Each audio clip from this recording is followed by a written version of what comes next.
Hello friends, कैसे हैं आप लोग। दोस्तों मेरा नाम है जेपी।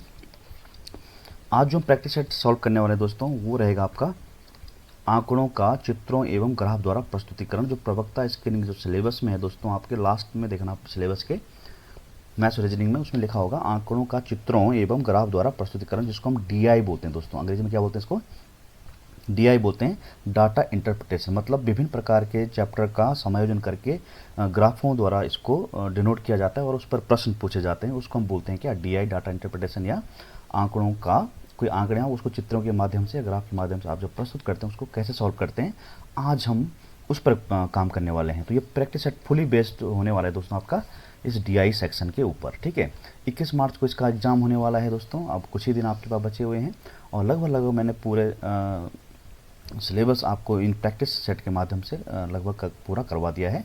और ये डीआई हमारा बचा हुआ था, तो इसको हम अभी इसमें कवर करेंगे। और दोस्तों इसके बाद जो हमारी यूनिट बच जाती है उसका नाम है दोस्तों जो स्टैटिक्स होती है, जो सांख्यिकी, जिसमें बहुलक आपका होता है, बहुलक, प्रसार हो गया दोस्तों, है ना, प्रसार, या नहीं प्रसार नहीं दोस्तों, परिसर, परिसर हो गया दोस्तों आपका, बहुलक हो गया आपका, माध्य हो गया, माध्यिका हो गया। ये सब से यूनिट बची हुई है दोस्तों। इसका हम नेक्स्ट मतलब कल संडे है, कल संडे में इसको मैं अपलोड कर दूंगा, ठीक है, मॉर्निंग में। तो अभी आप इसको देख लीजिए। और दोस्तों साथ ही अगर आप इसके बाद दोस्तों हमारी जो प्रैक्टिस सेट शुरू होने वाली है वो होने वाली है उत्तराखंड एसआई के ऊपर, ठीक है। और साथ में उत्तराखंड या उत्तर प्रदेश एसआई की जो वैकेंसी आने वाली आ चुकी है, तो उसमें जो ऑनलाइन और ऑफलाइन का अगर आप प्रिपरेशन करना चाहते हो मैथ्स की, मैथ्स एंड रीजनिंग की, तो उसका बैच दोस्तों ऑनलाइन और ऑफलाइन 1 अप्रैल 2021 से शुरू होने वाला है। अगर आप चाहते हैं ऑनलाइन या ऑफलाइन किसी माध्यम से जुड़ना चाहते हैं तो उस पर आप लोग हमसे बात कर सकते हैं ना। तो नंबर है दोस्तों 9634904028। अगर आप इंक्वायरी करना चाहते हैं तो इंक्वायरी नंबर ये है, ठीक है दोस्तों। ये दोस्तों व्हाट्सअप नंबर भी है और आपका कॉलिंग नंबर भी यही रहेगा, ठीक है। चलिए ज़्यादा समय न ख़राब करके हम आगे देखते हैं क्या क्वेश्चन हमारे पास। अच्छा, इसमें डीआई का मैं कॉन्सेप्ट आपको बताना चाहता हूँ, थोड़ा कुछ पॉइंट आपको बताना चाहता हूँ। ये क्वेश्चन है आपका, इस क्वेश्चन को करने से पहले कुछ कॉन्सेप्ट के ऊपर हम बात कर लेते हैं ज़रा। जिसको मैं साइड कर देता हूँ इस क्वेश्चन को और थोड़ा कॉन्सेप्ट के ऊपर बात करते हैं दोस्तों। दोस्तों जो डीआई होता है, डीआई कई प्रकार के अध्यायों से मिलकर बनाया जाता है। जैसे आपका औसत इसमें लगाया जाता है, औसत की बात कर लेता है। दूसरा दोस्तों इसमें अनुपात भी पूछ लेता है। तीसरा दोस्तों इसमें प्रॉफिट एंड लॉस के ऊपर भी बात कर लेता है। और चौथा मोस्ट इम्पॉर्टेंट दोस्तों, ये परसेंटेज के ऊपर भी बात करता है। परसेंटेज के आधार पर भी इसमें क्या पूछे जाते हैं, प्रश्न पूछे जाते हैं, ठीक है। तो इस तरह के अध्यायों को एक समायोजन करके एक पाई चार्ट या बार ग्राफ या किसी प्रकार का कोई ग्राफ दिया जाता है और उस पर आधारित कुछ प्रश्न दिए जाते हैं। यदि औसत की बात करते हैं तो औसत का फॉर्मूला आप जानते हैं दोस्तों, औसत बराबर क्या होता है, संख्याओं का कुल योग, संख्याओं का कुल योग।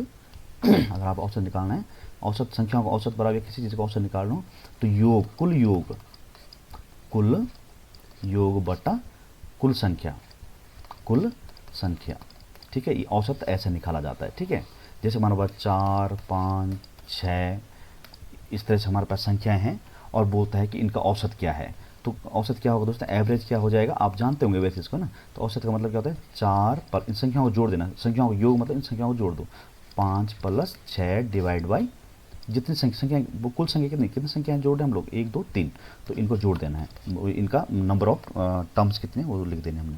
तो 5 और 9 और 6 15 बटा कितना है दोस्तों, हाँ 3, तो 3 पंजे 15, तो औसत कितना आ जाएगा इनका, 5 आ जाएगा। तो इस तरह से औसत निकाला जाता है, ठीक है। और दूसरी अगर हम बात करें अनुपात, आप जानते हो दोस्तों A/B है। मान लेते हैं ए के पास 20 रुपये हैं और बी के पास माना 50 रुपये हैं, तो इनका औसत इनका अनुपात क्या है। तो अनुपात कैसे निकालते हैं दोस्तों, इसी चीज़ को हम A/B के रूप में भी लिख सकते हैं, A/B के रूप में भी लिखा जाता है।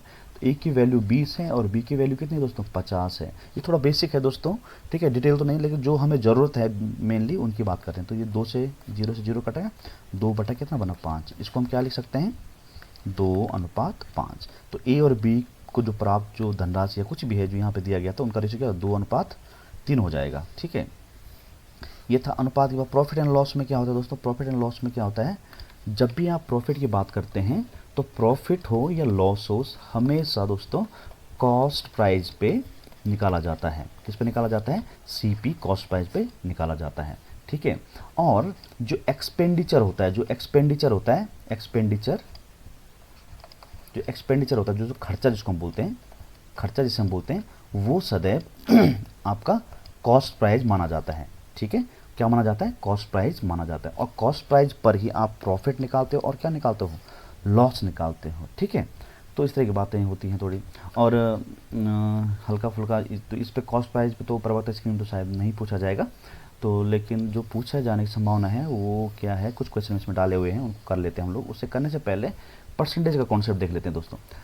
परसेंटेज के कॉन्सेप्ट में क्या, जैसे दोस्तों 50% है, क्या है? 50% है, तो इसको कैसे निकालते हैं? 50 डिवाइड बाई 100। जैसे मैं बोलूँ 400 का 20% कितना होता है? तो 400 का 20% क्या होता है? 400 का मतलब दोस्तों गुणा 20/100, 1 2 2 0 खत्म, और 4 दूनी 8, 80 हो जाएगा।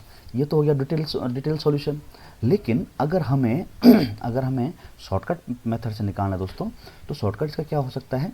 देखो, जब ये प्रतिशत का मतलब क्या होता है दोस्तों? प्रति, शॉर्टकट बता रहा हूँ, है ना, प्रति 100 पे 1, मतलब जब 100 होगा तो उसका 1 यूनिट वैल्यू माना जाएगा, है ना। तो यहाँ पे देखो दोस्तों 20% है, मतलब जब 100 होगा तो उस पर कितना यूनिट दिए माना जाएगा? उसको 20 माना जाएगा। तो मतलब 100 का मतलब कितना है दोस्तों? 20 है। तो 400 का मतलब कितना है? तो 100 का कितना गुना दोस्तों? 4 गुना। तो इसका 4 गुना कितना होता है? 80। That is simple. आप ऐसे भी इसको कर सकते हैं, बात समझ में आई। दूसरा इसको कैसे किया जा सकता है? देखो शॉर्टकट बता रहा हूँ प्यारे भाइयों। दूसरा आप कैसे कर सकते हैं इसी चीज़ को? इसको मैं ऐसे भी तो लिख सकता हूँ भाइयों, क्या चार, नहीं सॉरी, ऐसा नहीं, इसको ऐसे लिखा जा सकता है कि 20 का 400%, 20 का कितना परसेंट? 400%। ये दोस्तों आपका 100% माना जाता है। इसका कितना गुना है? ये 4 गुना है ये। तो इसका भी 4 गुना कीजिए, इसका भी क्या, सॉरी, 100 का कितना गुना है? ये 100 का कितना गुना? 4 गुना है। तो इसका 20 का भी कितना? 4 गुना, 4 दूनी 8, 80। तो ऐसे भी इसको किया जा सकता है। कहने का मतलब क्या है? 100% की वैल्यू कितनी है दोस्तों? 20 है, तो 400% की वैल्यू कितनी हो जाएगी? तो 400 का कितना टाइम्स है? ये 4 टाइम्स है, तो इसका भी 4 टाइम्स करेंगे तो 80 हो जाएगा। ये बात समझ में आई? इन चीज़ों के, इन स्किल्स का अपना प्रयोग करना है, ठीक है। चलिए, तो यहाँ पे हल्का फुल्का मैं आपको बता रहा हूँ ताकि आप इस तरह के प्रश्नों को आप सॉल्व कर सको, ठीक है। अब दूसरा बहुत ही फेवरेट क्वेश्चन होता है दोस्तों आपका डीआई का, ये आंकड़ों पर आधारित प्रश्नों का। बहुत ही इंपॉर्टेंट, बोलने का मतलब क्या है कि आपने इसको ढंग से समझना है। प्रतिशत परिवर्तन, जिसको हम बोल सकते परिवर्तन, प्रतिशत परिवर्तन या परसेंटेज चेंज। परसेंटेज चेंज का क्या मतलब हुआ? वृद्धि हुई और कमी हुई, मतलब किसी वस्तु में कितने प्रतिशत की वृद्धि हुई, कितने प्रतिशत की कमी हुई। ये डीआई का मोस्ट एक्सपेक्टेड क्वेश्चन माना जाता है किसी भी अध्याय में। अब आप किसी की भी चीज़ की प्रिपरेशन कर रहे हो, मैथ्स की, रीजनिंग मैथ्स की, तो वहाँ पर अगर डीआई अगर आपके पास सिलेबस में दिया हुआ है तो इस पे एक क्वेश्चन होना अनिवार्य बन जाता है, ठीक है। तो प्रतिशत वृद्धि की बात करता है, प्रतिशत कमी की बात करता है। तो प्रतिशत चेंज इसको बोलते हैं हम लोग। कितना पहले था, कितना ये हो गया।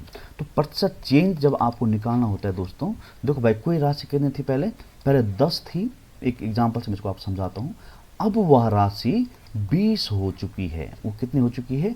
20 हो चुकी है। तो कितना परसेंटेज इंक्रीमेंट हुआ, कितना प्रतिशत की वृद्धि हुई, या कितने परसेंट की वृद्धि देखी गई? देखो दोस्तों, ये 10 है और ये 20 हो गया।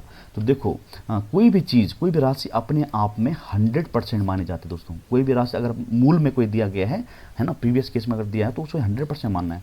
तो ये देखो 10 अपने आप में 100% है प्यारे भाई, कितना है? 100% है। अब ये देखो 10 का दोगुना हो गया, मतलब ये 10 था तो ये 10 प्लस 10 जाके क्या हो गया? 20 बन गया। और 10 क्या चीज़ है? 100%। तो 100% ये और 100% ये, तो कितना हो गया? ये 200% हो गया। लेकिन हमें इंक्रीमेंट देखना है, तो 100% का क्या हुआ? इसमें वृद्धि हुआ। 100% तो पहले था ही, ये 100% तो पहले ये था ही, लेकिन हमें देखना परसेंटेज चेंज, मतलब कितने की वृद्धि हुई। तो कितने वृद्धि हुई? 100% की वृद्धि। ये तो सिंपल था। लेकिन अगर मैं आपको बोलूं कि क्या बोलूं कि कोई राशि मान लेते हैं पहले 5 थी, अब ये 15 हो चुकी है, तो बताइए ए और बी, राशि बी में पहले की तुलना राशि ए की तुलना में कितने प्रतिशत की वृद्धि हुई। तो इसको परसेंटेज चेंज निकालना कैसे निकाला जाता है दोस्तों, यहाँ पे निकाला जाता है डिफरेंस, जिनकी तुलना हो रही है उनका डिफरेंस निकालना है, और वह राशि इनिशियल में कितनी थी, इनिशियल मतलब पहले कितनी थी, वो निकाला जाता है और मल्टीप्लाइड बाय 100 किया जाता है। क्यों किया जाता है, क्योंकि हम परसेंटेज में निकाल रहे हो, तो इसमें प्रतिशत की कितनी वृद्धि, यहाँ देखो वृद्धि हो रही है, कितने परसेंट वृद्धि हो रही है, कैसे निकाला जाएगा, आपने इन दोनों का डिफरेंस निकालना है। तो निकाला हमने, तो कितना है 10 का डिफरेंस आया, डिवाइड बाय पहले वह राशि कितनी थी, पहले राशि कितनी थी 5 थी, और गुना गया क्या करना आपने 100 करना है। तो यहाँ पे अगर हम देखें तो कितना परसेंट इंक्रीमेंट हो रहा है 200%, तो काटेंगे ना 2 दूनी, तो 200% का इंक्रीमेंट हो रहा है। फॉर्मूला बेस्ड में अगर बात करूं तो परसेंटेज परिवर्तन वृद्धि या कमी की बात करें अगर हम लोग, तो प्रतिशत वृद्धि में एक बार हिंदी में भी लिखा देता हूं आपको ना, हिंदी में लिखा देते हैं। देखो दोस्तों ये बहुत ही ज़रूरी है, वीडियो को स्किप मत कीजिएगा, ठीक है, क्वेश्चन आप कर लीजिएगा, लेकिन ये कॉन्सेप्ट अगर पता नहीं है तो फिर आगे आपको दिक्कत हो सकती है, ठीक है। देखो मैं प्रतिशत वृद्धि की अगर बात करूँ, प्रतिशत वृद्धि आपको निकालनी है, तो यहाँ पे क्या होगा, कितनी वृद्धि हुई, मतलब उन दोनों में अंतर आपको निकालना है। क्या निकालना है, अंतर निकालना दोनों राशियों का, बटा प्रारंभिक राशि क्या है, प्रारंभिक राशि क्या है, प्रारंभिक राशि क्या है, और गुना गया 100 करना है। अगर आपको प्रतिशत कमी भी निकालनी प्यारे भाइयों, तो इसी फॉर्मूले से ये निकलेगा, ठीक है, ये फॉर्मूला है इसका, जैसे कि हमने इसमें निकाला। अब देखो ये 5 था प्यारे भाइयों, और ये कितना हो चुका है 15 हो चुका है।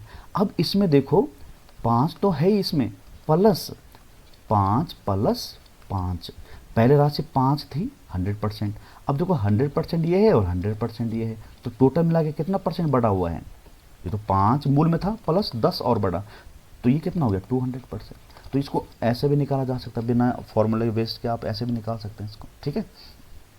लेकिन कभी कभी क्या होता है कि जैसे ये आंकड़ा दिया गया तो ये तो हमने इजीली निकाल दिया, और मान लेते हैं ऐसा कुछ होता है ये कि जैसे ऐसा होता कि एक राशि पहले 12 थी, अब वो 18 हो चुकी है, तो बताओ कितने की वृद्धि हुई, कितने की वृद्धि हुई इस राशि में, है ना। तो कैसे निकालें भाई, इनका डिफरेंस निकालेंगे हम, डिफरेंस कितना है भाई 12 और 6 18, और इनिशियल वैल्यू कितनी है 2 है, मल्टीप्लाइड बाई 100 करेंगे, 6 ये कितना 12 भाई, इनिशियल वैल्यू कितनी 12, 6 दूनी 12, और ये 50% का इंक्रीमेंट। अगर इसमें देखें हम लोग तो 6 प्लस 12 है, 6 प्लस कितना है 12 6 18, 12 6 कितना है 18 है। देखो भाई ये क्या है 100% है, ये क्या चीज़ है, ये 100% है। अब 100% का आधा क्या होता है 50%, और 12 का आधा कितना होता है 6, तो मतलब 50% का इंक्रीमेंट हुआ बिना किसी फॉर्मूले के। अगर ऐसा होता है कि भाई 18 थी कोई राशि, अब क्या हो गई 12 हो गई, कितना प्रतिशत की कमी आई, तो कैसे निकालेंगे, इन दोनों का डिफरेंस निकालेंगे, इन दोनों क्या निकालेंगे डिफरेंस निकालेंगे। अब ये मत बोल देना दोस्तों कि भाई 85% की कमी आई, क्योंकि परसेंटेज के केस में ऐसा नहीं होता है, ठीक है। डिफरेंस निकाला, इनिशियल वैल्यू कितनी अभी अब 18 हो चुकी है, मल्टीप्लाइड बाई 100, 6 तिया 18, 3 से इसको भाग देंगे दोस्तों, तो 3 तिया 9, 3 तिया 9, 33.33%, ये आपका परसेंटेज चेंज आ जाएगा, ठीक है। तो इन स्किल्स का प्रयोग अभी हम करने वाले हैं, किसमें, बिल्कुल सही जवाब, इन प्रश्नों में हम लोग इन स्किल्स का प्रयोग करने वाले हैं। तो अब चलते हैं पहले प्रश्न की तरफ, है ना, जिनको इसका कॉन्सेप्ट पता था उन्होंने अब तक कर भी लिया होगा, है ना। चलिए अब यहाँ पे देखो बोलता है दोस्तों कि नीचे एक पाई चार्ट के माध्यम से एक परिवार द्वारा किसी वर्ष विभिन्न क्षेत्रों में किए गए खर्चों को दर्शाया गया है, जिसका ध्यानपूर्वक अध्ययन करके निम्न प्रश्न के उत्तर दीजिए। तो प्रश्न नंबर 1 इसमें क्या, अब देखो ये 1 से लेकर 4 तक है, तो प्रत्येक क्वेश्चन के ऊपर मैंने DI डाला हुआ है, ठीक है, ताकि हमें कोई दिक्कत ना हो। तो बोलता है पहला प्रश्न कि भोजन तथा दवाई पर किए गए कुल खर्चों का अनुपात कितना है, भोजन तथा दवाई पर किए गए कुल खर्चों का अनुपात। देखो यहाँ पर पैसा तो दिया नहीं है, तो हमेशा ध्यान रखना है कि जो जिस चीज़ से दर्शाया गया है वही उसका एक्चुअल वैल्यू माना जाता है। तो देखो अगर भोजन की बात करें तो भोजन पे 30% खर्चा हो रहा है, पूरी अमाउंट का 30% तो खर्च हो रहा है, तो 30% भोजन बट्टा हमें क्या निकालना है साहब, दवाई निकालनी है। क्या निकालनी है, दवाई का रेशो। भोजन का कितना है 30%, मतलब 30 वैल्यू परसेंट खत्म हो जाता है, और दूसरा क्या दवाई, दवाई कितना है दोस्तों 12.5%, तो 12.5 ये हो गया, 12.5, ये पॉइंट काटा दिया, 0 हो गया, मतलब 300/125। ठीक है। अगर हम 5 से काटने का, 5 दूनी 10, 5 पंजे 25 और 5 छक्का 30, फिर 5 से काटे 12 पंजे 60 और 5 पंजे 25, मतलब कहने का क्या है दोस्तों, 12:5 क्या हो जाएगा, इन क्षेत्रों में या भोजन पर और दवाई पर किए गए खर्चों का अनुपात कितना हो जाएगा, 12:5। आपका ऑप्शन नंबर सी आपका यहाँ क्या हो जाएगा, करेक्ट हो जाएगा। ठीक है, चलिए, तो हमेशा ऐसा करना। तो क्या था, मैंने क्या बोला, जो परसेंटेज दिया गया उसको लिखा और 12.5% यहाँ लिखा। ठीक है, तो इसको हम 5 से काटा तो 5 छक्का 30 हो गया, और 5 से काटा तो 5 दूनी 10 और 5 पंजे 25। ठीक है, अब ये जो पॉइंट है ये इधर 0 लगा देगा, तो 5 से काटा 12 पंजे 60 हो जाएगा और 5 पंजे 25, 12:5 हो जाएगा। तो ऐसे आपने एग्जाम हॉल में इसको सॉल्व करना है। चलिए बढ़ते हैं अगले प्रश्न की तरफ। तो दूसरा क्वेश्चन ये है, बोलता है कि यदि परिवार ने दिए गए वर्ष में कुल 50,000 रुपये खर्च किए थे तो कपड़ों की खरीदारी में कुल कितना खर्च हुआ था। देखो भाई, परिवार ने क्या किया था, खर्चा किया था 50,000 रुपये टोटल एक साल में। ठीक है, 50,000 रुपये खर्च किया। अभी बोलता है क्या कि कपड़ों पे कितना खर्च हुआ, तो कपड़ों में कितना खर्च हुआ, 12.5%। 12.5% किस, 12.5% किस पे खर्च हो रहा है हमारा, कपड़ों पे। तो ये तो आप कैसे करो, इसका 12.5% निकाल लो, 12.5% निकाल लीजिए इसका, तो तब भी यह हल हो जाएगा। या फिर आप क्या कर सकते हो, चलो पहले से देखते हैं ना, 12.5% इसका निकाल के देखते हैं। तो 12.5% कहाँ हो रहा है, कपड़ों में खर्च हो रहा है, तो ये निकालना था हमको। तो इसका 50,000 का 12.5%, 12.5/100, 1 2 1 2, और ये पॉइंट से 1 0 और ख़त्म हो जाएगी। ठीक है, अब आपको गुणा करना है किसका, 50 × 125। तो 0, 5 पंजे 25, 5 दूनी 10 और 2 12, 5 एकम 5 और 1 6, तो 6,250 रुपये क्या हो गए, कपड़ों में खर्च किया गया। कपड़ों में देखो टोटल अमाउंट बोला ना, टोटल अमाउंट खर्च यदि 50,000 रुपये इन सारे खर्चों में, तो बताओ कपड़ों में कितना खर्च किया गया। तो कपड़ों में कितना किया गया, 12.5% किसका, 50,000 का, तो ये 6,250, तो ऑप्शन ए हो जाएगा। या फिर आप शॉर्टकट में कैसे करो, देखो दोस्तों, जो भी अमाउंट आपके पास दी गई है वो 100% है। 100% मतलब ये कितना है, 50,000। ठीक है, अब हमने निकालना कितना, 12.5%। हमने कितना निकालना, 12.5%। अब ये देखो कि भाई ये कितना गुना है इसका, इसको अगर हम देखें तो कितना गुना, 500 गुना है ये, 100 का कितना गुना, ये 50,000 है तो 500 गुना, तो इसका भी 500 गुना, निकाल लो, बात खत्म कर लो। इसको गुना करेंगे तो देखो इससे ये पॉइंट खत्म हो जाएगा, और 1 0 ये है, तो 5 पंजे 25, 5 दूनी 10 और 2 12, 5 का 5 और 1 6, 650 रुपये। तो ऐसे भी आप कर सकते थे इसको। तो सिंपल आपका आंसर क्या हो जाएगा, option number A is correct. ठीक है, चलिए अगला क्वेश्चन देखो। अगला क्वेश्चन, थर्ड क्वेश्चन क्या बोलता है दोस्तों, कि यदि परिवार ने दिए गए वर्ष में 35,000 रुपये खर्च किए थे तो बच्चों की पढ़ाई तथा भोजन पर कुल खर्च कितना है। बच्चों की पढ़ाई तथा भोजन पर किया गया कुल खर्च कितना है। देखो दोस्तों, इसको करने के दो तरीके हैं। पहला जो तरीका जनरल मेथड क्या है, 35,000 रुपये टोटल खर्च हो रहा है, 35,000 रुपये क्या हो रहा है, टोटल खर्च हो रहा है।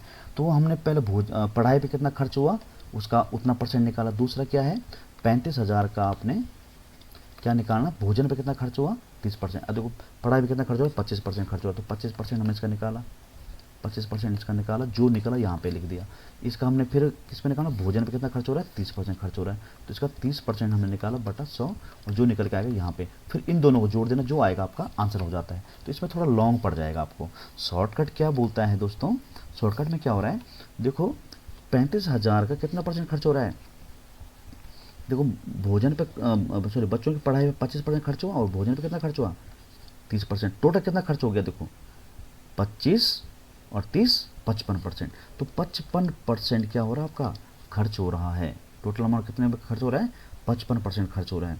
अगर हम यहाँ देखें तो जो टोटल वैल्यू दे रखी है कितनी, 100% है। हमें 55% की वैल्यू तो निकालनी, बोला कि टोटल कुल कितना खर्चा है, तो 100% की वैल्यू कितनी है दे रखी है दोस्तों, 35,000। तो देखो कितना इजीली हम कर ले रहे हैं इसको। देखो ये कितना गुना है इसका, 350 गुना है ना, 350 गुना है, तो 55% क्या हो जाएगा इसका, 350 गुना हो जाएगा, जो आएगा यहाँ पे आंसर। तो इसको गुणा करेंगे आप, 35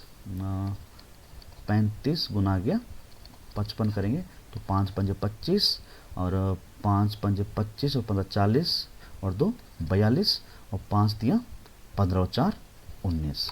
और एक जीरो ये है दोस्तों, तो ये हो जाएगा। तो ये आ जाएगा कितना, 19,250, 19,250 आ जाएगा आपका आंसर। तो यहाँ पे भी निकालेंगे, यहाँ पे कुछ निकलेगा, यहाँ पे कुछ निकलेगा, और फिर आपको जोड़ देंगे तो 19,250 रुपये आपका ऑप्शन नंबर ए क्या हो जाएगा, यहाँ पे करेक्ट हो जाएगा। ठीक है। या फिर आप कैसे कर सकते थे इसको, ये तो ऐसे कर ले, तो पहला विधि ये है। ठीक है, पहले आपने ऐसा किया इसको, दूसरा क्या हो सकता है, तीसरा क्या, दूसरा हमने ऐसे किया डायरेक्टली इसको मल्टीप्लाई किया, थर्ड क्या हो सकता है, सीधा 55% निकाल लो, 35,000 का 55% निकालो डायरेक्टली, 55/100, 1 2 1 2, तो इसका गुणा करेंगे भाई तो कितना आएगा, 19,250 रुपये आ जाएगा आपका। ऑप्शन नंबर ए आपका क्या हो जाएगा, करेक्ट हो जाएगा। तो करने के कई तरीके हो सकते हैं ना। चलिए अगला देखते हैं। अच्छा एक मिनट, अगर मैं इसको देखूं, अगर इसको मैं और इजीली देखो कैसे किया जा सकता है। देखो इसी परसेंटेज को मैंने क्या स्प्लिट कर देंगे, परसेंटेज को क्या हो सकता है, इसी चीज़ को दोस्तों आप जो ये 35,000 है ना, 35,000 को देखो, 35,000 गुना गया 55 है, ये 55% निकालना हमने, 35,000 का 55% निकालना। इसको मैं क्या लिख सकता हूँ, 55 का 35,000 प्रतिशत, 55 का 35,000% कितना होता है, ऐसे भी इसको बदला जा सकता है। लेकिन ये तो डबल जीरो यहाँ है, ये दे रखी है, तो आप क्या कर सकते हैं इसको, 55 1 2 3 का 35% कितना होता है, आप ऐसे भी कर सकते हो। लेकिन ये तो मैं आपको जानकारी के लिए बता रहा था, लेकिन इसमें ये थोड़ा मुश्किल हो जाएगा फिर आपको करना, आंसर तो ही आना है, लेकिन ये क्या हो जाएगा, लफड़ा वाला हो जाएगा। तो इसको ऐसे मत करना, ठीक है। बहुत सारे लोग सोचते हैं कि ऐसे भी क्या, क्योंकि इसको इंटरचेंजेबल है ना ये, तो ऐसा नहीं करना है ना। चलिए अगला क्वेश्चन देखो, फोर्थ लास्ट क्वेश्चन इसमें क्या दिया गया है, वो होता है उपरोक्त पाई चार्ट में उस भाग के कोण की माप कितनी होगी जो भाग मनोरंजन पर किए गए खर्चे को दर्शाता है। उस कोण के भाग, देखो मनोरंजन कितने उसका है, 10%, 10% को हमने किस में बनाना है, कोण में परिवर्तित करना है। तो ये बोल रहा कि इस यहाँ की ये वाला कोण कितना है जो मनोरंजन को दिखाता है। तो देखो दोस्तों, पूरे सर्कल की अगर हम बात करते हैं तो ये होता है परसेंटेज केस में 100%, और अगर एंगल की बात करते हैं तो ये होता है 360 डिग्री। कितना होता है, 360 डिग्री। कहने का मतलब क्या है दोस्तों कि 100% की वैल्यू अगर डिग्री में देखें तो 360 डिग्री है, तो 1% की वैल्यू अगर हम देखें तो 3.6 डिग्री के बराबर है। अब हमें 10% बनाना है इसको, तो 10% की वैल्यू कितनी हो जाएगी प्यारे भाइयों, 10 गुना गया 3.6, ये अलग है, ठीक है। ये क्या, तो ये कट जाएगा पॉइंट से पॉइंट, तो 36 डिग्री हो जाएगी। तो 10% डिग्री की 10% जो मान है वो 36 डिग्री के बराबर हो जाएगा। तो ऑप्शन नंबर आपका क्या हो जाएगा, सी हो जाएगा। समझ गए ना बात को। चलो एक बार फिर बता देता हूँ आपको, एक फिर से समझा देता हूँ अच्छे से। देखो बोलता क्या है, जो ये 10% है ना, 10% है ना, ये किसके बराबर है कि, तो इसको सिंपल वे में मैं फिर से बताऊँ आपको, दूसरे तरीके से बताऊँ अगर, देखो भाइयों 100% की मैं बात करूँ, 100% में बात करूँ तो 100% किसके बराबर होता है, 360 डिग्री। मतलब ये तो टोटल सर्कल है ना, ये और टोटल सर्कल, ये आपका 100% के बराबर है। और अगर मैं डिग्री में बात करूँ तो ये 360 डिग्री के बराबर है। तो मतलब 100% की कितने अंश के बराबर है, बिल्कुल सही जवाब, कितने अंश के बराबर है, 360 अंश के बराबर है। तो इसमें मैं कितने का गुणा करूँ इसमें कि ताकि ये बन जाए, तो 3.6 का अगर मैं इसमें मल्टीप्लाई करता हूँ तो मुझे कितना मिलता है, कितना मिलता है, बिल्कुल सही जवाब 360 मिलता है। या फिर अगर आपको ये समझ में नहीं आ रहा है तो 100 का भाग दे दीजिए ना इसमें, तो जीरो से देखो जीरो कट जाएगा, इससे यहाँ पे पॉइंट ही आ जाएगा, तो 360। तो हमें निकालना 10% की वैल्यू, तो इसमें भी आप किसका गुणा कर दीजिए, 3.6 का, 3.6 का मल्टीप्लाई करेंगे तो देखो इस जीरो से ये पॉइंट खत्म हो जाएगा, तो कितना आ जाएगा, 36 डिग्री आपका आंसर आ जाएगा। तो ऑप्शन नंबर आपका सी यहाँ पे क्या हो जाएगा, करेक्ट हो जाएगा। ठीक है, अगला क्वेश्चन देखते हैं दोस्तों। अगला क्वेश्चन है दोस्तों 5 से 8 तक, ठीक है। इसमें आपका दिया गया है, जानकारी दे रखी है कि निम्नलिखित प्रश्नों का उत्तर देने के लिए दी गई जानकारी दी गई तालिका का ध्यानपूर्वक अध्ययन करें। 5 संस्थानों के 5 अलग अलग अनुभाग में पढ़ने वाले छात्रों की संख्या, ठीक है, संख्या इसमें दी गई है। तो अनुभाग संस्थान जो है वो है ABCDE है।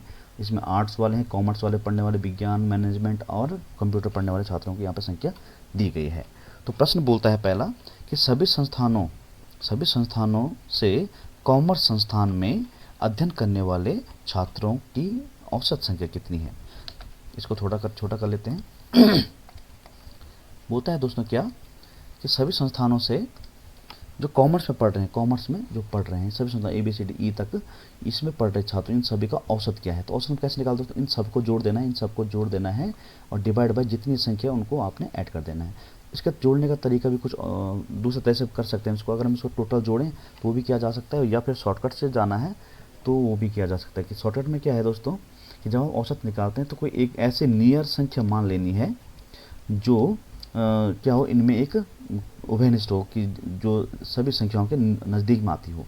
तो यहाँ अगर हम देखें तो 300 क्या सबके नज़दीक में आ रही है, तो मैं यहाँ पे 300 ले लेता हूँ प्लस, अब 300 से कोई संख्या कितनी ज़्यादा है कितनी कम है उसको हमने ले रखना है यहाँ पे। अगर 300 में देखूँ तो 400 देखो कितना अधिक है, 100, 400 से कितना 180 अधिक है, 180 प्लस ये वाला 360 कितना है 360 कितना है 60 अधिक है 300 से, प्लस 300 कितना है 0 अधिक है, प्लस इसको मैं देखूं 320 को तो ये 20 अधिक है। अब देखो ये देखो 200 कम है, कितना कम है 300 से 40 कम है। डिवाइड बाय कितनी संख्या जोड़ा हमने 1 2 3 4 5, तो डिवाइड बाय 5 करेंगे तो 300 प्लस, अगर हम इसको देखें तो ये 180 भाइयों, ये 180 प्लस है, ठीक है। इसको अगर हम देखें तो यहाँ से इसको काटा तो कितना -20 हो जाएगा, -20 हो जाएगा, ठीक है। और ये कितना -40 हो जाएगा, सॉरी 40 मतलब 40 में से 20 किया तो कितना बचेगा 40 बचेगा ना यहाँ पे। और ये कितना हो जाएगा 212, कितना हो जाएगा 220, मतलब 220, तो 220 बटा 5 हो जाएगा। तो 300 प्लस 5 का भाग दिया, 5 चौको 20 और 5 चौको 20, तो 344, इसका क्या हो जाएगा एवरेज हो जाएगा। आपका ऑप्शन नंबर डी यहाँ पे क्या हो जाएगा करेक्ट हो जाएगा, ठीक है। तो इस तरह से आप ऑप्शन निकाल सकते हो। पहला शॉर्टकट तो ये हो गया, और दूसरा क्या दो, इनको सीधा सीधा जोड़ दो, आप डिटेल में जोड़ दो। तो ये तो 0 हो जाएगा, और ये 6 और 2 8 और 8 2 16, 16 और 6 कितना होता है 22 हासिल 2 2 2 4 और 3 7 और 2 7 और 3 10 और 4 14 और 3 17, डिवाइड बाय कितने हैं ये 1 2 3 4 एंड 5, डिवाइड बाय 5। तो हम औसत निकाल रहे दोस्तों, तो वैसे आ जाएगा 5 3 15, इसको काट रहे हैं हम लोग, 5 3 15 हो जाएगा, 2 बचा, 5 चौको 20 और 5 चौको 20, 344। तो आंसर आपका ये आ जाएगा। तो कॉमर्स सभी संस्थानों में कॉमर्स में पढ़ रहे सभी छात्रों का जो औसत है वो 344 आता है। ये आपका आंसर क्या हो जाएगा डी हो जाएगा, ठीक है दोस्तों। चलिए बढ़ते हैं अगले प्रश्न की तरफ। अगला क्वेश्चन देखो दोस्तों, छठा क्वेश्चन क्या है, छठा क्वेश्चन क्या बोलता है, जानकारी वही है, संस्थानों ए और बी की बात कर रहा है भाइयों, किसकी बात कर रहा है ए और बी की बात कर रहा है। मैं आर्ट्स अनुभाग आर्ट्स में पढ़ने वाले छात्रों की कुल संख्या ये वाली और ये वाली, तो आर्ट्स में लिख देते हैं यहाँ पे आर्ट्स में पढ़ने वाले कितने छात्र टोटल, तो यहाँ पे लिख देते हैं, इनको जोड़ेंगे अगर हम लोग 3 और 2 5 और 590, तो ये कितना हो जाएगा 590। आगे क्या बोलता है, छात्रों की कुल संख्या इन दोनों संस्थानों में, इन्हीं ए और बी में कंप्यूटर विज्ञान ये है अनुभाग का अध्ययन करने वाले छात्रों की कुल संख्या का लगभग कितना परसेंट है। ये कंप्यूटर वाले छात्रों का जो कंप्यूटर पढ़ रहे हैं इनकी संख्या का लगभग कितना परसेंट है, एग्जैक्ट नहीं पूछ रहा, लगभग पूछ रहा है। तो इसमें देखो 3 और 3 620 आ रहा है, कितना आ रहा है 600 कितना आ रहा है प्यारे भाइयों 620 आ रहा है, कितना आ रहा है 620। ये क्या है CS कंप्यूटर साइंस में जो पढ़ रहे हैं। अब ये बोलता है कंप्यूटर साइंस में पढ़ने वाले छात्रों का कितना प्रतिशत आर्ट्स पढ़ने वाले छात्रों का है। तो मतलब कहने क्या ये कहाँ रहेगा नीचे, तो हमें 600 का कितना परसेंट 590 है, तो कैसे निकालते हैं 620 नीचे रहेगा और 590 ऊपर रहेगा, मल्टीप्लाइड बाय 100 निकालेंगे। तो एक बार हम कंफर्म करें तो कंप्यूटर में पढ़ने वाले दो कितना है 3 और 2 3 3 6 620, ठीक है। ये 590, 0 से 0 काटा दोस्तों हमने, अगर हम 2 से काटें इसको तो 31 दूना 62 हो जाता है, इसको काटें तो कितना हो जाता है 50। अब इसका मल्टीप्लाई किया हमने, अगर इसको छोटा कर लेता हूँ थोड़ा, ठीक है, अगर हम इसका मल्टीप्लाई किया तो 0 हो जाएगा, 5 9 45 हो जाएगा, और 5 5 25 4 29 बटा 31, ठीक है। तो हमें लगभग चाहिए आंसर भाई, तो लगभग चाहिए, तो लगभग में क्या है आपका, इसको भाग दे दीजिए आप, तो लगभग कितना आएगा, तो ये तो आप ऐसा कीजिए, इसको अप्रोक्सीमेशन करते हैं हम लोग। अप्रोक्सीमेशन कहने का मतलब क्या है, इसको हम 30 मान लेते हैं, इसको हम लोग 30 मान लेते हैं, नीचे वाले को कितना मान लेते हैं 30 मान लेते हैं, और तब हम 30 की भाग, इसको हम 30 मान लेते हैं, लगभग क्या है ये 30 है, कितना है 30 है, तो 30 का भाग हम किसमें देते हैं, इसमें देते हैं। तो 30 का भाग देंगे तो भाई देखो 0 से ये 0 खत्म हो जाएगा।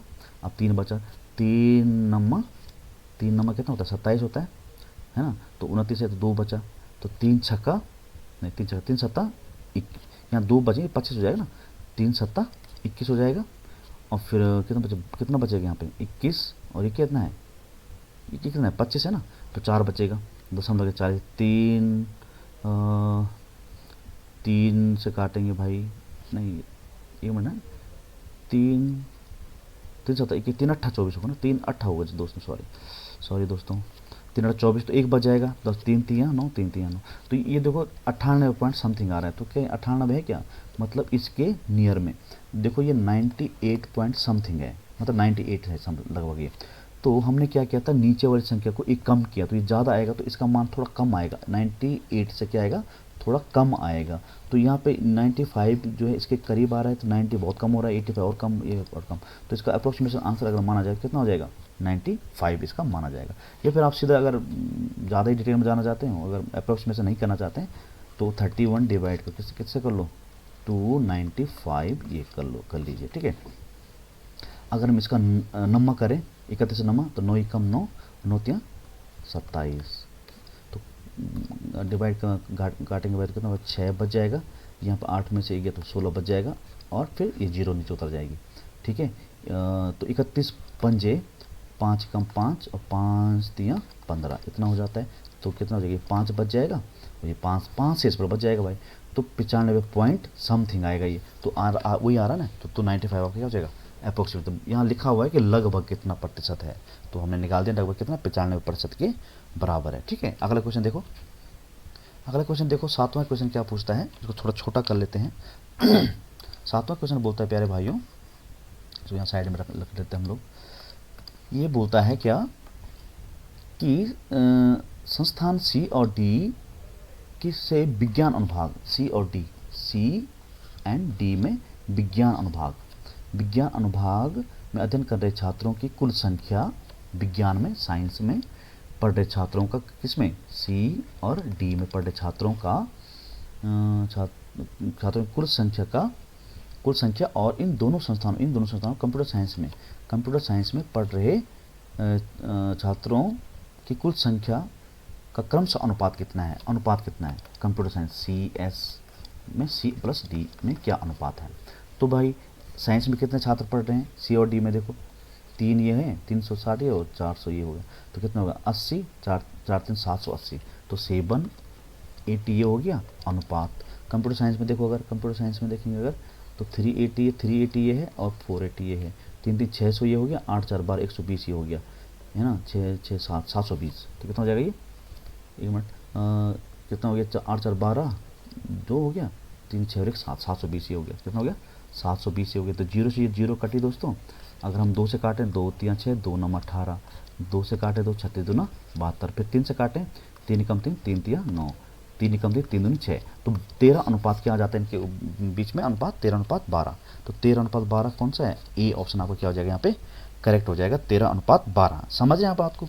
इसने क्या बोला कि ये विज्ञान अनुभाग के कौन से संस्थान, सी और डी संस्थान में पढ़ने वाले छात्रों की कुल संख्या 780 आई का इसी अनुभाग में या इन्हीं दोनों संस्थानों में कंप्यूटर साइंस में पढ़ने वाले छात्रों की कुल संख्या से क्या अनुपात है। तो हमने निकाला क्या है 13:12 आ गया आपका ना। चलिए अगला क्वेश्चन देखो जरा, 8वां क्वेश्चन क्या है, 8th क्वेश्चन क्या बोलता है प्यारे भाइयों, 8वां क्वेश्चन क्या बोलता है कि संस्थान ई को सिलेक्ट कर लो कि सभी अनुभागों में अध्ययन करने वाले छात्रों की औसत संख्या कितनी है।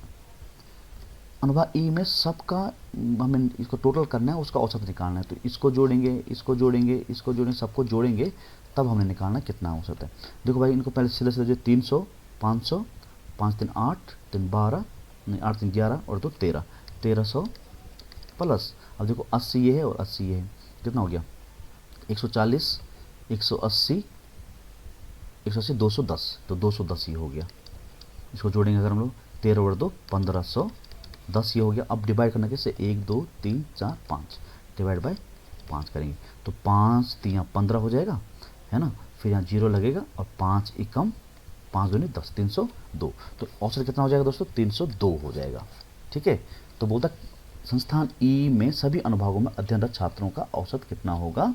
तो आपका क्या हो जाएगा? ये हो जाएगा। अगर आप कंफर्म करना चाहते हैं, अगर टाइम ज़्यादा है तो एक बार फिर रीचेक कर लेना। अगर आपको लगता है कि आपके पास समय बते रहेगा, आप एग्जामिनेशन हॉल में बैठे हुए हैं और आपके पास पर्याप्त समय है, तो एक बार इनको जरूर देख लेना भाइयों कि ऐड आपने सही किया है कि नहीं किया हुआ है। ठीक है, तो अगर हम देखें तो 0 0 0 0 0, तो ये 0 लिख दिया हमने यहाँ पे, है ना। 3 4 3 7 और 7 6 13, 13 और 8 21 का 1 हासिल 2, 3 और 2 5, 2 7, 3 10 और 3 13, 13 और 2 15। तो बिल्कुल सही था हमारा। चलिए अगला क्वेश्चन देखते हैं। 9वां क्वेश्चन क्या है?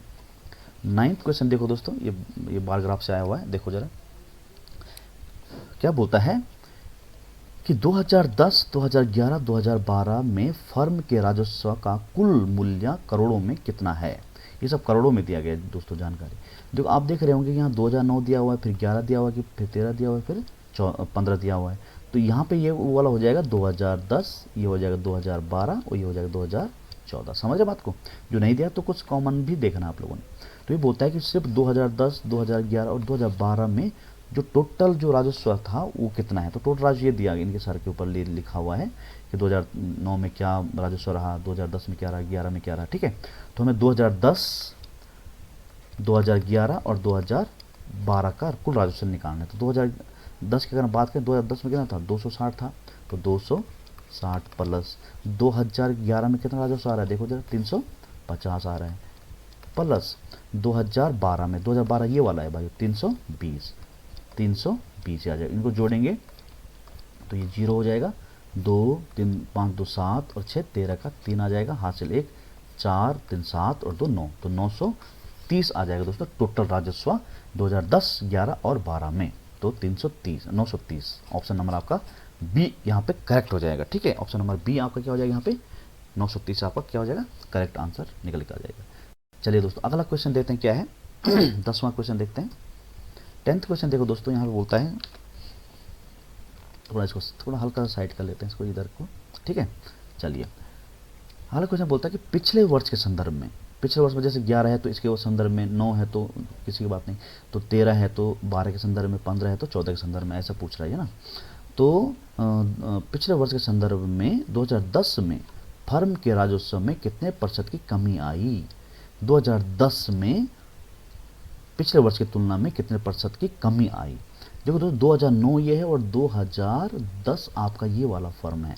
तो 2009 में कमाई थी कितनी? 300 करोड़, और अभी घट के कितने हो गए? 200 कितना करोड़?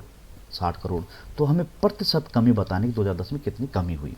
तो मैंने क्या बोला, ये आपकी क्या हो जाएगी दोस्तों? इनिशियल वैल्यू हो जाएगी, ये क्या हो जाएगी? आपकी फाइनल वैल्यू हो जाएगी। तो हमें पता है कि नीचे क्या कौन सी वैल्यू रखनी है आपने? इनिशियल वैल्यू रखनी है, इनिशियल वैल्यू रखनी है, और ऊपर क्या रखना है आपने? डिफरेंस निकालना है। क्या निकालना है? डिफरेंस, और मल्टीप्लाइड बाई किसी क्या करना है आपने? 100 करना है। तो आ जाएगी प्रतिशत कमी या फिर वृद्धि आ जाएगी आपकी, है ना। तो प्रतिशत डिक्रीमेंट हमें निकालना है, डिक्रीज कितना हो रहा है ये निकालना है।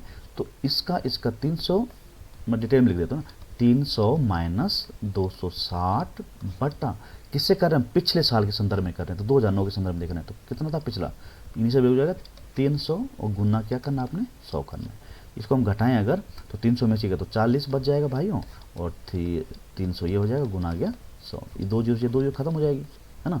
तो 3 से काटेंगे तो 3 ही कम 3, फिर 1 बजा 3 3 9.33%, तो 13.33%। तो आपका ऑप्शन नंबर क्या हो जाएगा? यहाँ पे डी आपका एकदम करेक्ट हो जाएगा। ठीक है, तो अगला प्रश्न देखते हैं, समझ गए आप लोग। चलिए अगला क्वेश्चन देखो, 11वां क्वेश्चन क्या बोलता है।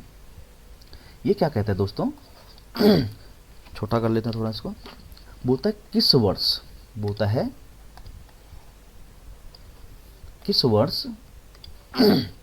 किस वर्ष में फर्म ने पिछले वर्ष के संदर्भ में अपने राजस्व में अधिकतम प्रतिशत वृद्धि दर्शाई है।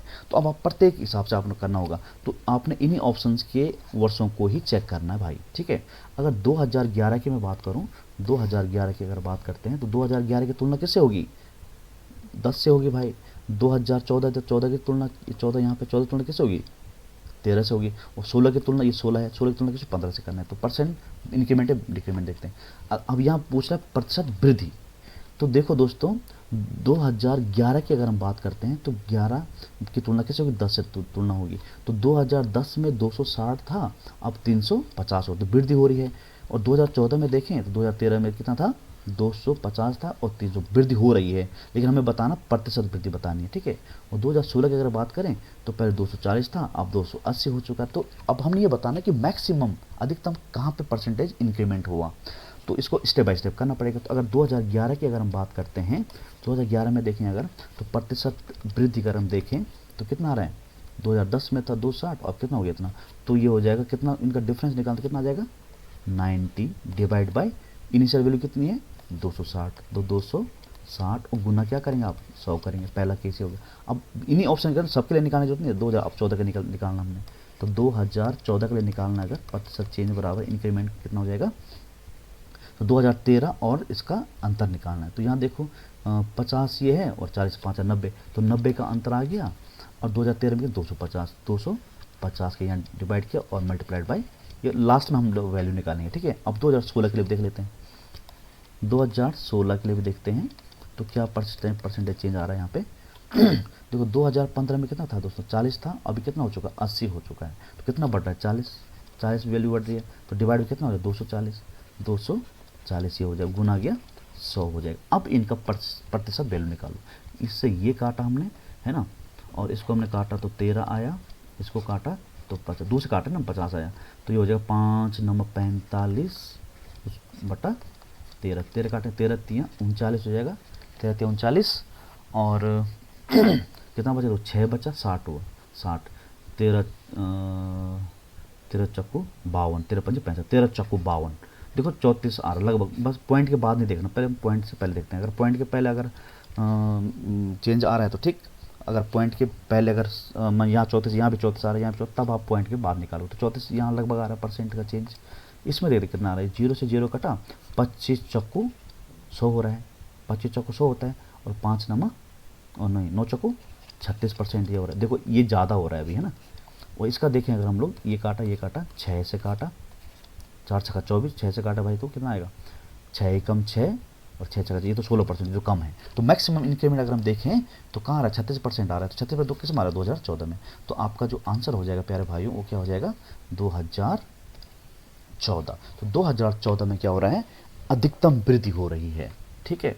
तो ये थी दोस्तों हमारे ये सीरीज, ठीक है। अब देखते हैं आगे कोई क्वेश्चन है क्या, तो आगे कोई क्वेश्चन नहीं दोस्तों, तो इतने थे।